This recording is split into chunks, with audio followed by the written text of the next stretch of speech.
Hello guys, welcome to my channel. So if you're receiving these errors on your Windows computer, then please follow the steps shown in this video. To fix the error, you can open this link in a browser.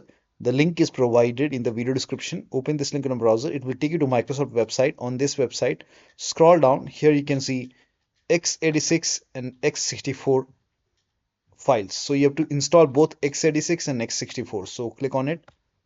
Run this x86 file. Now, if you see the repair option, click on repair. If you see the install button, hit install. Click on yes to allow. Download x64 file as well. And then run this exe file. Again, if you see the repair option, click on repair. If you see install button, hit install. Click on yes to allow. And let the installation complete. Make sure both the files are installed, x86 and x64. Once installed, then restart your computer.